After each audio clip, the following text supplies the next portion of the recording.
بسم اللہ الرحمن الرحیم اللہم صل علی محمد وآل محمد. بات کو یقینی انداز کے اندر پیش کر رہا ہوں. وہاں انسان جو ہے وہ قسم کھاتا ہے. تو قسم کھا کے کہا جا رہا ہے کہ انسان گھاٹے میں ہے. یہ گھاٹے کا لفظ سننے کے بعد جو ہے وہ فوری طور کے اوپر جو ذہن میں آتا ہے وہ یہ کہ گھاٹا جو ہے وہ تجارت سے جڑا ہوا. گھاٹا بزنس سے جڑا ہوا چیز ہے. تو اب اعلان ہو رہا ہے کہ انسان گھاٹے میں ہے. تو انسان گھاٹے میں ہے کا مطلب کیا ہوا؟ یعنی انسان تجارت کر رہا ہے اور گھاٹے میں ہے. تو عزیزان اکرامی ہر انسان تو تاجر نہیں ہے. ہر انسان تاجر نہیں ہے. اور جو تھوڑے بہت تاجر ہیں تو ان میں سب کے سب گھاٹے میں بھی نہیں. ایسا بھی نہیں ہے. تو اس سورہ کا مطلب کیا ہے؟ انسان گھاٹے میں ہے. اور وہ بھی قسم کھا کے کہا جا رہا ہے کہ انسان گھاٹے میں ہے. انا کی تاکید کے ساتھ کہا جا رہا ہے کہ انسان گھاٹے میں ہے. تو یہ گھاٹا کیسا گھاٹا ہے کہ جس کے اندر جو کہا جا رہا ہے کہ انسان گھاٹے میں ہے؟ تو واقعی بات جو ہے وہ اپنی جگہ کے اوپر پیچیدہ ہے. اولاً تو دیکھیے انسان کے پاس ہے کیا جو وہ بیچے. بیچنے کے لحاظ سے دیکھیے معاملات دنیا کی بات نہیں ہو رہی ہے اخروی لحاظ سے. تو برحال انسان گھاٹے میں ہے. یہ بات پوری طرح سے آسانی سے کیوں سمجھ میں نہیں آتی اور ہماری سمجھ میں کیا نہیں آتی ہے. بہت بڑے مفسر گزرے ہیں.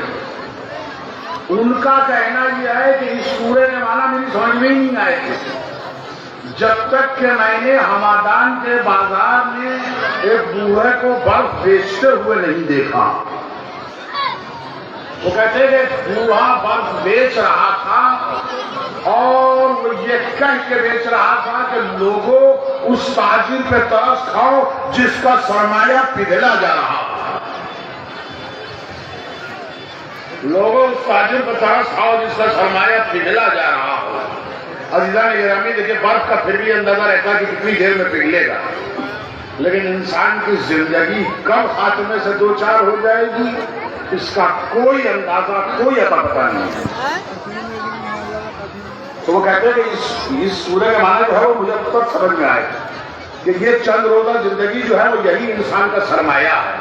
اور یاد رکھیے کہ بزنس میں گھاٹا کسے کہتے ہیں اور فائدہ کسے کہتے ہیں.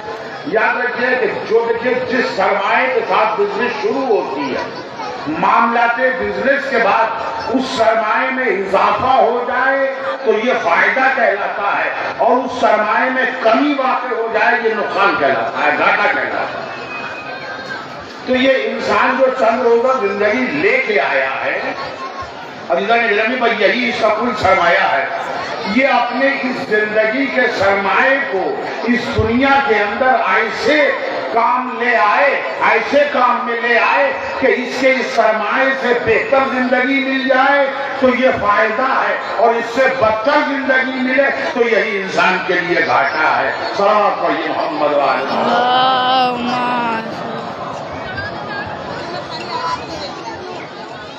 سرمایہ جو سرمایہ انسان لے کے چلا عزیزان گرامی اسی سے جو ہے وہ انسان کی زندگی کے جو ہے وہ طے ہوگی.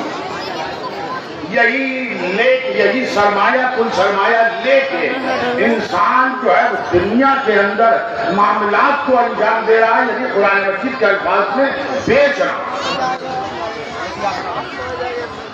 اور دیکھیے ہمارا آپ جس طرح سے دکھ رہے ہیں دنیا کے اندر تو ٹکڑوں میں بٹ کے ہماری زندگی دکھ رہی ہے. کیسے دکھ رہی ہے؟ زندگی ہماری ٹکڑوں میں بیٹھ کے اس طرح سے دکھ رہی ہے کہ ہمارا ایک قدم نیک راستے کی طرف جاتا ہے زندگی کے اس حصے کو رحمان خرید لیتا ہے اور ایک قدم غلط راستے پہ جاتا ہے زندگی کے اس حصے کو شیطان خرید لیتا ہے. اور عزیزان گرامی اسی طرح سے ہماری زندگی جو ہے وہ ٹکڑوں میں بیٹھ کے جو ہے وہ دکھ رہی ہے. پوری زندگی ٹکڑوں میں بٹ کے دکھ رہی ہے. اور یہ جو کہا جاتا ہے نا کہ آخرت میں میزان ہوگا اس میں اعمال تولے جائیں گے, اعمال ناپے جائیں گے. لیکن یہ یاد رکھیے یہ اعمال جو ہے وہ دنیا کے بازاروں کے اندر استعمال کیا جانے والا ترازو نہیں ہوگا، بننے والا ترازو نہیں ہوگا. یہ عزیزان گرامی یہ اسی چیز کو دیکھنے کا آلہ ہوگا کہ یہ انسان جو سرمایہ حیات لے کے اس دنیا میں گیا تھا، اس نے معاملات دنیا کے بعد فائدہ حاصل کیا ہے یا نقصان حاصل کیا ہے، یا بالفاظ دیگر یوں کہیے کہ کتنی زندگی رحمان کی خاطر گزار کے آیا ہے اور کتنی زندگی شیطان کے لیے گزار کے آیا ہے. ورنہ یہ کوئی بازار والے دکانوں والا ترازو تو نہیں ہوگا. یہ اسی چیز کو ناپنے آیا ہوگا کہ انسان کتنا رحمان کے لیے گزار کے آیا زندگی کو اور کتنی زندگی شیطان کے لیے گزار کے آیا.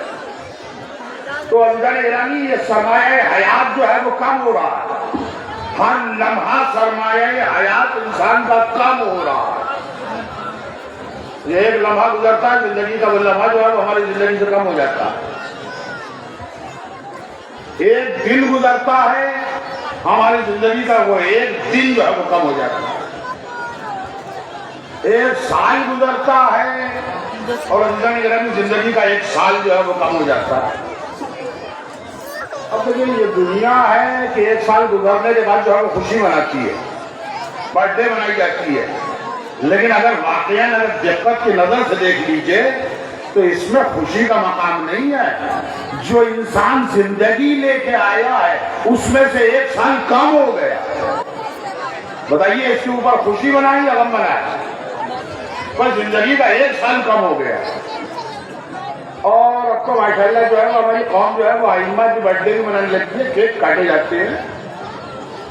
ایک صاحب نے ہم نے کہا کہ صاحب آپ کو جو ہے وہ فلاں امام کی ولادت سے آپ کیک کاٹیے.